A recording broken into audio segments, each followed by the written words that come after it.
Desde os primeiros dias da criação, vemos um padrão inquietante na história humana, o desejo de ser como Deus. Esse desejo não começou com o homem, foi uma inveja silenciosa e profunda, um orgulho que nasceu no coração de Lúcifer. Como sabemos, ele era um dos anjos mais gloriosos do céu, mas se rebelou ao querer ser como o Altíssimo. Em Isaías, capítulo 14, versículos de 12 a 14, vemos Lúcifer proferindo palavras de uma arrogância sombria: subirei acima das alturas das nuvens, serei semelhante ao Altíssimo. E, com essa tentativa de ocupar o trono de Deus, Lúcifer caiu, tornando-se Satanás, o inimigo da verdade. Mas ele não parou por aí. Quando Satanás encontrou Adão e Eva no jardim do Éden, plantou neles o mesmo desejo, a mesma ambição de serem iguais a Deus, o desejo de ter o conhecimento de Deus. Em Gênesis, capítulo 3, versículo 5, ele lhes disse: sereis como Deus, conhecedores do bem e do mal. O pecado entrou no mundo porque o homem e a mulher desejaram ser como Deus. Esse desejo perigoso e insidioso permanece até hoje no coração da maioria dos homens que acham ser donos dos seus destinos, e desejam tornar-se criadores, e não se reconhecem como criaturas, e isso culminará na vinda de uma figura sombria e poderosa, o Anticristo. O desejo de tomar o lugar de Deus é, na essência, o espírito do Anticristo. É o mesmo orgulho que levou à queda de Lúcifer e que seduziu Adão e Eva. Esse espírito, que é o espírito de oposição a Deus, foi anunciado desde os tempos antigos e se manifesta ao longo das Escrituras como uma constante ameaça. Em 2 Tessalonicenses, capítulo 2, versículo 4, Paulo descreve o Anticristo como aquele que se opõe e se exalta acima de tudo o que se chama Deus ou é objeto de culto, a ponto de se assentar no templo de Deus, apresentando-se como Deus. Esse versículo nos revela a essência do Anticristo: ele é aquele que tentará tomar o lugar de Deus entre nós. O Anticristo não se resume a um homem ou uma figura isolada, mas representa um espírito que Paulo nos alerta já estar em operação. Em 1 João, capítulo 4, versículo 3, lemos que o espírito do Anticristo já está no mundo. Esse espírito é aquele que nos leva a querer substituir Deus em nossos corações, a buscar satisfação e segurança em ídolos de toda forma, desviando nosso olhar do Criador. Esse espírito nos seduz com a ideia de que podemos definir nossos próprios destinos, como se fossemos deuses, e nos faz esquecer que somos criaturas, dependentes da graça e sabedoria de Deus. Adoramos outros deuses de muitas formas, quando damos valor a imagens ou figuras que não podem ouvir nossas orações, quando confiamos no dinheiro, no poder, no status ou quando nos apoiamos em nossas próprias forças, discernimento ou sabedoria, ou até no conhecimento e na ciência, como se fossem nossa fonte de salvação. Fazemos do sucesso uma obsessão, da ambição um altar e do prazer uma busca desenfreada, relegando Deus ao segundo plano. O Anticristo é a personificação deste espírito, o ponto máximo de um engano que teve origem no céu com a queda de Lúcifer e que se espalhou entre nós desde o jardim do Éden.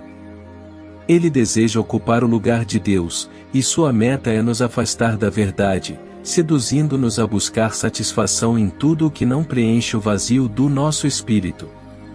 Que possamos, então, discernir as tentações ao nosso redor e permanecer firmes, adorando somente o Senhor, pois é em Deus que está a verdadeira paz e a vida eterna. O Anticristo, então, representa o ápice da rebelião contra Deus, e ele surgirá de onde menos esperamos.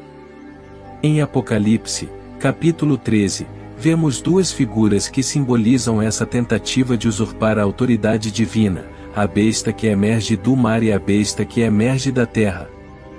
A primeira, que sobe do mar, representa um poder que vem das nações, do tumulto das massas, uma figura política que une e controla, seduzindo os povos com falsas promessas.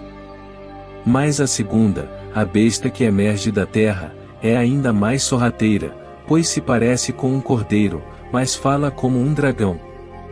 Essa figura sugere uma autoridade espiritual, um líder que se apresentará como alguém próximo e confiável, mas que também se colocará acima de Deus.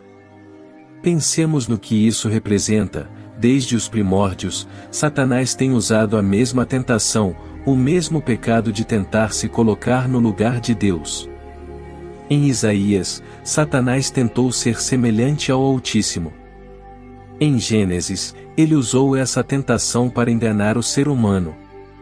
Agora, ele tentará um último engano, uma última ilusão, através da figura do Anticristo. Assim como Lúcifer desejou o trono de Deus e como Adão e Eva desejaram o conhecimento divino, o Anticristo buscará enganar as nações para que lhe rendam adoração. Em Daniel, capítulo 7, versículo 8, lemos sobre um chifre pequeno que surge de entre os outros e fala com insolência. Esse símbolo representa o Anticristo surgindo de onde não esperamos, falando com grande arrogância, como se fosse um líder entre os líderes, tentando colocar-se acima de Deus. E ainda que o Anticristo seja uma figura futura, o espírito que ele carrega já age entre nós.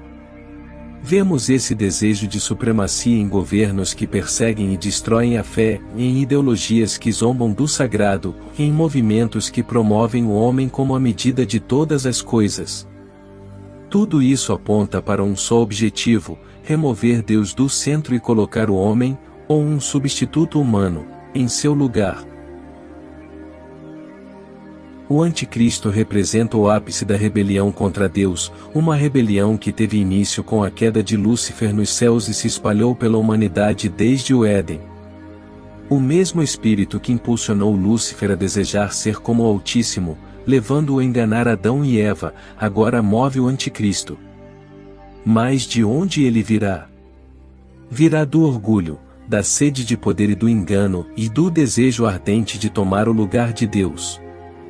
Seja ele uma figura política, espiritual, uma ideologia ou um líder carismático, o propósito é sempre o mesmo: afastar-nos da verdade, da salvação, e tentar ocupar o lugar de Deus em nossos corações.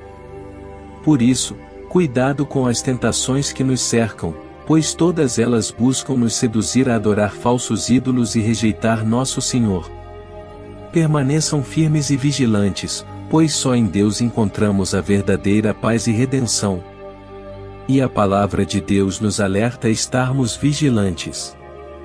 Em Mateus 24, Jesus nos diz para não nos deixarmos enganar por falsos cristos e falsos profetas.